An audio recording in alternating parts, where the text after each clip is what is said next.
अच्छा, हम कहाँ पे थे? हम सारे कॉलम्स लिख रहे थे, मतलब जिनकी कैटेगरी हमने चेंज करनी है। हम बेसिकली उसको इंटीजर में कन्वर्ट तो कर लिया, पर उसकी कैटेगरी को वो सॉरी डी टाइप को हमने कन्वर्ट नहीं किया हुआ। तो अब मैंने कॉलम्स में वो सारे कॉलम्स दे दिए हैं जिनकी कैटेगरी इंटीजर से अलग थी, लाइक फ्लोट और इंटीजर से अलग थी। ठीक है। अब क्या करूंगी मैं, इसको मैंने रन भी करा दिया था। अब अब यहाँ से मैं बूलियन में जा रही हूँ, लाइक सॉरी, कॉलम्स लेते हैं।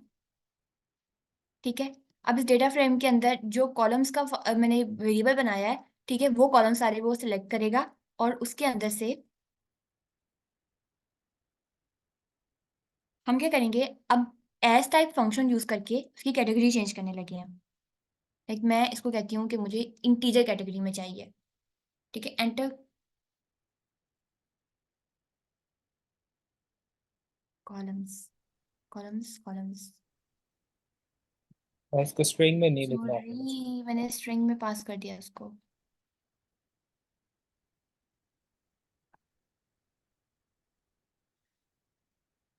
ठीक है, अब हम एक दफा चेक कर लेते हैं कि हमारा कुछ काम हुआ भी है इसके ऊपर कि नहीं। इसके डी टाइप्स सिलेक्ट कर लेते हैं। लाइक टाइप्स लाइक लाइक वगैरह। मैंने गलत कर दिया ना? इनको ले ले आराम से, ज्यादा नहीं, जल्दी मैंने ये मारो किया नहीं। ही क्यों है? बोल बोल के ना मेरा दिमाग बिल्कुल फारिग हो गया है। इन्फो, सिंपल डी टाइप्स में। उसने अब इन 32, अच्छा पता है क्या, यहाँ ऊपर ऊपर जो है ना, आप इधर से स्पेसिफाई भी कर सकते हैं कि आपको कौन सी डी टाइप चाहिए इसकी। मैं अगर इसको कहती हूँ कि मुझे 64 चाहिए, तो वो 64 में भी कन्वर्ट कर देगा। मेरे ऊपर जो है ना वो हमने एक मेमोरी यूजेज का फंक्शन भी यूज किया था, और उसको भी चेंज किया था हमने। तो वो ऊपर यूज नहीं हुआ हुआ, और इसकी जो इंटीजर को 16 में कन्वर्ट किया था इसकी, उसको वो भी यूज नहीं हुआ हुआ, तो मैंने 64 में से कन्वर्ट किया। अगर आपने 16 या 32 में कन्वर्ट करना है तो आप इसको उसकी जगह पे स्पेसिफाई कर सकते हैं कि आप किस में कन्वर्ट करना चाह रहे हैं। एक इंटीजर 64 में, या फिर इंटीजर 32, या इंटीजर 16 में। इस तरह से अब क्या हो गया, हमारे सारे के सारे कॉलम्स जो हैं वो न्यूमेरिक हो गए हैं। ठीक है, हमने उसके ऊपर इनकोडिंग अप्लाई कर लिया, हमने उसके बाद उसके जो डी टाइप्स थी उनको भी चेंज कर लिया है। ठीक है, अब लास्ट स्टेप जो है वो क्या करना था, लास्ट स्टेप। ओके, हाँ, अब क्या करना था कि अब जो हमारे पास डेटा सेट है ना, उसके अंदर हम जो हमने प्रिडिक्ट करना है ना कॉलम, जिसके ऊपर प्रिडिक्शन करनी है वो कॉलम भी है। तो हमें क्या करना है कि उस कॉलम को अपने डेटा सेट से डिलीट करके एक नए वेरिएबल में स्टोर करना है। तो उसके लिए हम क्या करेंगे, वहां से हम ड्रॉप करेंगे इसको। ठीक है, अब डेटा फ्रेम के अंदर से इसको हम अब कोई भी नाम दे सकते हैं, एक्स का दे सकते हैं, वाई का दे सकते हैं, या फिर डीएफ का दे सकते हैं। ठीक है, वहां पे डीएफ स्पेसिफाई हुआ है तो मैं यहाँ पे डीएफ यूज कर रही हूँ। ठीक है, अब क्या करना है कि अब मैं ड्रॉप कर रही हूँ ना, मैंने एक्चुअली आप तो वाई ड्रॉप ही क्या करने, देंगे।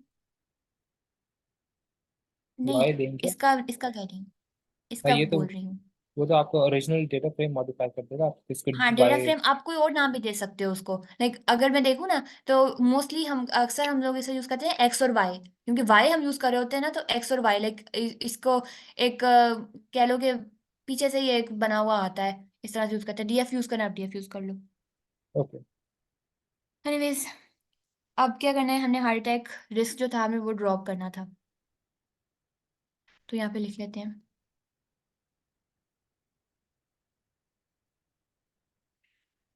और कहाँ से ड्रॉप करना है इसका एक्सेस भी स्पेसिफाई कर देते हैं। एक्सेस 1, जीरो जो होता है वो होता है रोज के लिए, और 1 जो होता है वो होता है कॉलम्स के लिए। ठीक है, ये हमने कर दिया। अच्छा, अब इसको ड्रॉप करने के बाद हमने जो एक हार्ट अटैक रिस्क था ना, उसको किस में स्टोर कर लेना है, एक वाई के वेरिएबल में, इधर ही कर देती हूँ। ठीक है, वाई में इस तरह से, वाई में जो हमारे पास ये आ रहा था, यहाँ पे जाके पेस्ट कर देती हूँ। इनका ना रिजल्ट भी प्रिंट करके दिखा दिया करें, ताकि इजीली अंडरस्टैंड हो सके कि जब आप कोई चीज़ रन कराते हैं तो होता है क्या।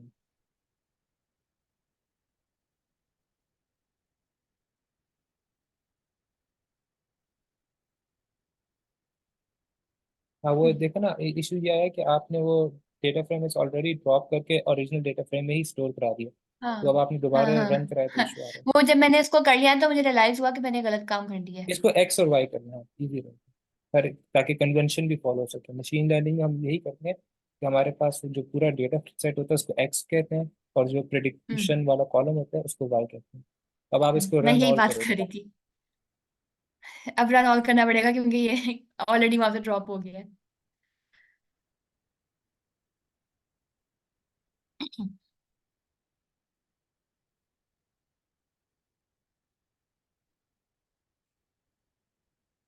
तो जब तक ये रन ऑल होता है हम लास्ट स्टेप इसका देख लेते हैं कि क्या करना है। अच्छा, अब साइकिल लर्न जो है वो मशीन लर्निंग की लाइब्रेरी है। उसमें से हमने क्या करना है, एक उसका आगे मॉडल सिलेक्शन के नाम से एक आगे मॉड्यूल है। ठीक है, उसमें हमने इंपोर्ट क्या कराना है, ट्रेन टेस्ट स्प्लिट करवाना है। लाइक अब क्या करने लगे हैं, अब हमारे पास एक्स और वाई बन जाएंगे ना। अगर हम देखेंगे, अभी हम चेक भी करेंगे कि एक्स और वाई में क्या आ रहा है। अब एक्स में क्या होगा, जितने भी हमारे पास जो भी कॉलम्स हैं वो हैं, और वाई में जो हमने प्रिडिक्ट करना है वो है। ठीक है, उसके ऊपर अब हम डेटा को ट्रेन टेस्ट स्प्लिट करने लगे हैं। अब ट्रेन टेस्ट स्प्लिट का मतलब क्या होगा कि कितना डेटा हम चाह रहे हैं कि हम ट्रेन करें उसके ऊपर, और कितने डेटा पे हम चाह रहे हैं कि टेस्ट करें। ठीक है, अब इसमें क्या होता है कि कुछ डेटा जो होता है वो ट्रेनिंग सबरा में यूज होता है। सबरा हाँ जरा जी। ना वो अपना डमीज वाला फंक्शन दिखा देगा, एक मिनट। मैं इसको अच्छा, वेरीफाई करता हूँ कैसे।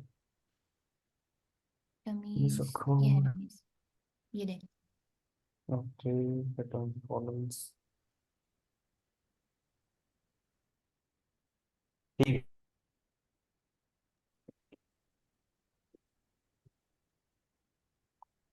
मैंने कहा ठीक है, ठीक है, सबरा कंटिन्यू कर लें, ठीक है बस, ठीक है। ओके।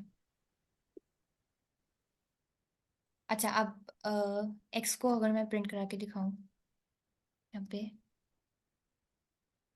एक्स को प्रिंट करा लेते हैं। अब एक्स में सारे वही कॉलम्स होंगे, पर एक एक कॉलम मिसिंग होगा उसके अंदर, लास्ट में था जो। नहीं, मतलब लास्ट में भी नहीं होगा वो। अब उसमें न्यू कॉलम्स आ गए हैं ना। जो ड्रॉप कॉलम है वो नहीं होगा। हाँ, जो ड्रॉप कॉलम है वो नहीं होगा क्योंकि अब बहुत ज्यादा कॉलम है, इस वजह से वो शो भी नहीं कर रहा यहाँ पे। मैं वाई दिखा देती हूँ प्रिंट करके। अब वाई में वही आ गया है। ठीक है, जो हार्ट अटैक रिस्क था।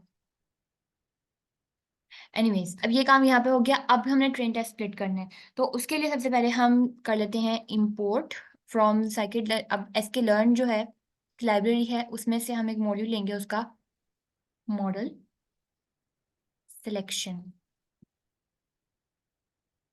सिलेक्शन इंपोर्ट कराना है हमने ट्रेन टेस्ट स्प्लिट, इस तरह से। ठीक है, यहाँ पे मैंने इंपोर्ट करा लिया उसको। अब मैं करूंगी कि अब मैंने ट्रेन टेस्ट स्प्लिट अप्लाई करना है। तो उसके लिए अब अब मैं एक यहाँ पे इस तरह से लिखूंगी ट्रेन एक्स, क्योंकि एक्स और वाई दो चीजें निकाली थी ना हमने। एक्स जो था इसके इसके थ्रू हम प्रिडिक्शन करेंगे, और ये क्या है, प्रिडिक्ट करना है।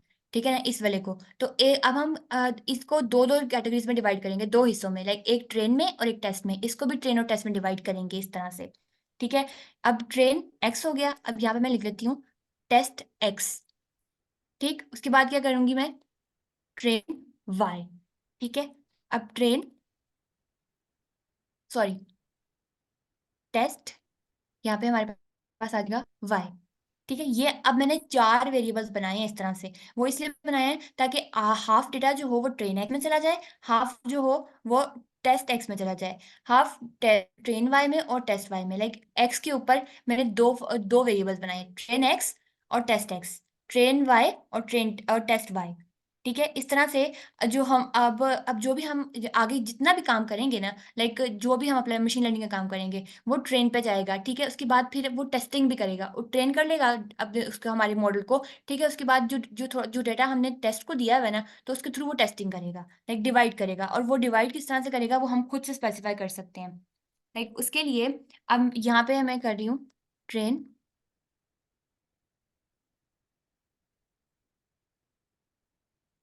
Test split. इसके अंदर अब मुझे एक्स देना है, स्पेसिफाई करना है, और वाई को स्पेसिफाई करना है। ठीक है, अच्छा, अब यहाँ पे ना एक फंक्शन होता है, अब टेस्ट साइज, क्या आप टेस्ट साइज कितना रखना चाहते हो। ठीक है, अब मोस्ट यूजुअली जो होता है ना, जो कि पीछे से हम यूज करते हैं, वो होता है 0.2 करते हैं। 0.2 करते हैं ना इब्राहिम, 0.2 करते हैं या 2 करते हैं, जी जी, जीरो मुझे पॉइंट अब टू याद नहीं। 0.2 ही करते हैं। ठीक है, आप इसको बढ़ा भी सकते हो कि आप चाह रहे हो कि मैं ज्यादा टेस्ट में रखूं, लेकिन जितना टेस्ट में कम होता है ना उतना ज्यादा अच्छा होता है। लाइक ट्रेनिंग में जितना डेटा आप दोगे उतना ज्यादा आपको प्रोडक्टिव, लाइक आप उतने ज्यादा चांसेस होते हैं कि आपका मॉडल आपको सही से प्रिडिक्ट करके दे। ठीक है, इस वजह से हमने टेस्ट साइज को छोटा रखते हैं। लाइक अगर 0.10 है ना तो उसमें से मैं 0.2 दे रही हूँ सिर्फ। मैं एक इंस्टेंस लेती हूँ कि लाइक 0.10 एक पूरा डेटा सेट है। ठीक है, उसकी जो उसके वो है, उसमें से मैंने कितना लेना है, सिर्फ 0.2 जो है ना वो टेस्ट को दूंगी। ये जो टेस्ट एक्स है और टेस्ट वाई है। ठीक है, बाकी जितना भी होगा वो किसके पास जाएगा, ट्रेन एक्स के पास जाएगा और ट्रेन वाई के पास जाएगा। तो इस तरह से ये हो गया, रन हो गया। इनको ठीक है, प्रिंट यहाँ तक करा दें, हमने क्या किया, कौन से उसको प्रिंट करवाऊँ। इन्हीं ट्रेन एक्स ट्रेन वाई को। तो ये जो टेस्ट साइज 0.2 का मतलब है कि 20% हमारे पास टेस्टिंग डेटा हो जाएगा, हाँ, और बाकी जितना 80% 100%। हमारा डेटा सेट है वो ट्रेनिंग के लिए होगा। अच्छा, ये सब्जेक्टिव है कि आप 80% इसको देना चाहें या फिर 20% इसको देना चाहें। आप 70-30 भी कर सकते हैं, लेकिन अगर टेस्ट साइज इक्वल टू 0.3 हो जाए तो 70-30 के हिसाब से डिवाइड हो जाएगा। लेकिन इतना ज़्यादा भी नहीं देते ट्रेनिंग साइज, लाइक पॉइंट ना, अगर 1 कर दो तो 90% ट्रेनिंग के लिए चला जाए, तो अब ओवर फिटिंग स्टार्ट हो जाती है। तो एक सेंसिबल अमाउंट ऑफ डेटा को हम ट्रेन कराते हैं कि हमारे पास जैसे 80-20, ये अच्छा, यानी कि कन्वेंशन भी यही है कि 80-20 या 70-30। एनी हाउ, हम्म, कंटिन्यू कीजिए। तो बेसिकली कन्वेंशन है। तो मैं यहाँ पे प्रिंट करा के दिखा लेते हैं।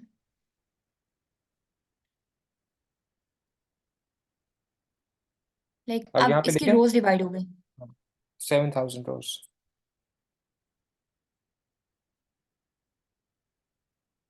ठीक है, इसी तरह से अगर मैं टेस्ट एक्स करती हूँ,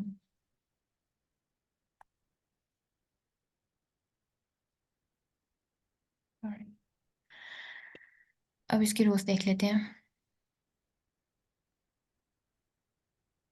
सिर्फ उसने 1700 और 53 रोज यहाँ पे दी है।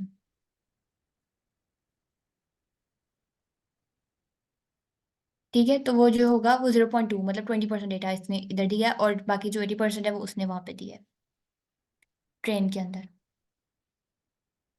और अगर हम करना चाह रहे हैं ट्रेन वाई को प्रिंट, तो हम ट्रेन वाई को भी प्रिंट कर सकते हैं यहाँ पे।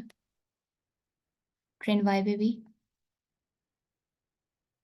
डेटा उसने दे दिया है, लेंथ 7010, वही सेम, वही लेंथ होगी ना। और टेस्ट वाई को देख लेते हैं यहाँ पे, तो वो 1753 उसकी लेंथ होगी, 1753 same. I hope everybody got this. समझ आ गया सबको? Any questions?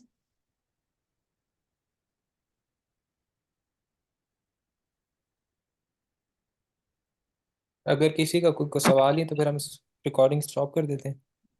हाँ, रिकॉर्डिंग जाहिद स्टॉप पूछ कर रहा दो। अच्छा, जाहिद ये पूछ रहा जो था। ट्रेन और टेस्ट जो है वो डाटा जो लेगा ये ऐसी कोई भी रैंडम सी रोज लेगा या तरतीब वाइज कोई रोज लेगा?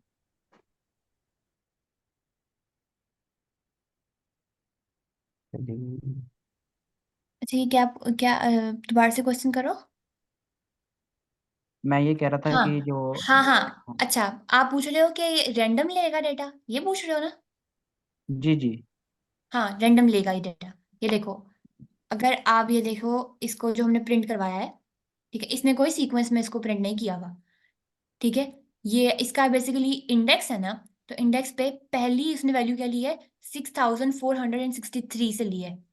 फिर दूसरी वैल्यू 5602 से ली है। ठीक है, और अगर इसी तरह नीचे जाएंगे तो पहली वैल्यू उसने क्या लिया है, 5091, 6075।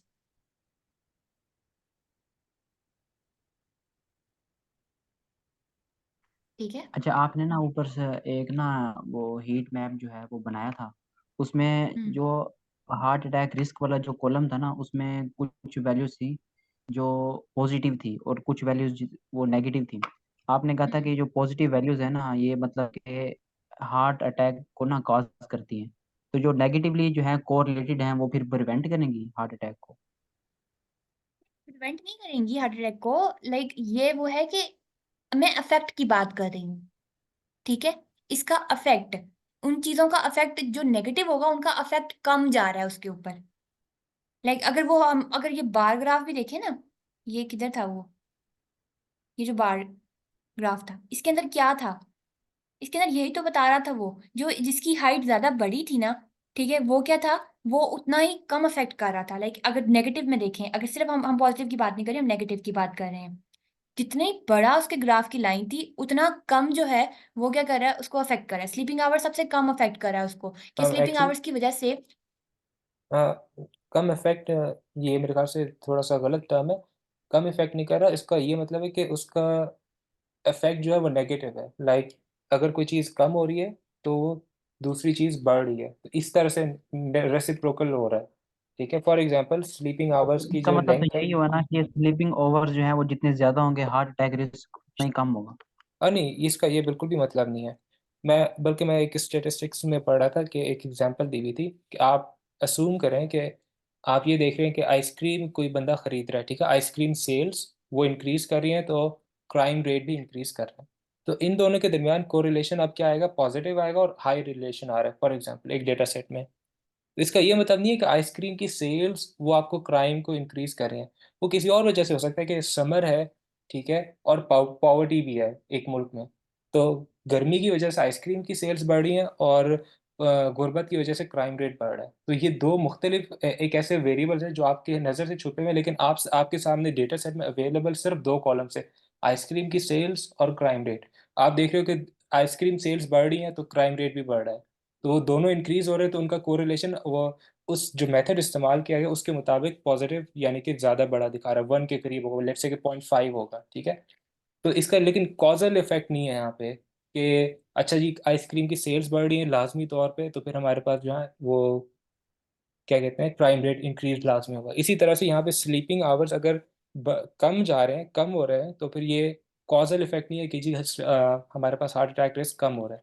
इसका ये हरगिज मतलब नहीं है। एक रिलेशनशिप बस डिस्क्राइब हो रहा है, उसके काफ़ी सारे एस्पेक्ट्स हो सकते हैं कि जी हो सकता है कि ये बंदा जो है एक्टिविटी ज़्यादा करता है, फॉर एग्जांपल फिजिकल एक्टिविटी इसके अंदर बहुत ज़्यादा हो, और इसके पास जो डाइट इसकी बहुत अच्छी हो, तो और बहुत सारे वेरिएबल जिनको आपने मद्देनजर रखना होता है। वो फिर स्टेटिस्टिक्स के आगे रूल्स आते हैं जिनको आप अप्लाई करके देख सकते हो। लेकिन फिलहाल हम यहाँ पे कोई कॉजल रिलेशनशिप इस्टेब्लिश नहीं कर रहे कि जी लाजमी तौर पे अगर एक चीज़ बढ़ रही है तो दूसरी चीज़ भी बढ़ रही है कम हो रही है। इसका ये मतलब नहीं, बस हमें एक ज़ाहिरी तौर पे बिल्कुल सही कह रहे हो कि नज़र ये आ रहा है कि अगर स्लीपिंग आवर्स बढ़ते जाएंगे तो हमारे पास हार्ट अटैक रिस्क कम हो रहा है। यानी कि अगर बंदा 10 घंटे सो रहा है तो उसके पास कम रिस्क है हार्ट अटैक का, तो ये ज़ाहिरी तौर पे है बस। मेरे ख्याल से जाहिर का एक सवाल था, जाहिर आप पूछ रहे थे।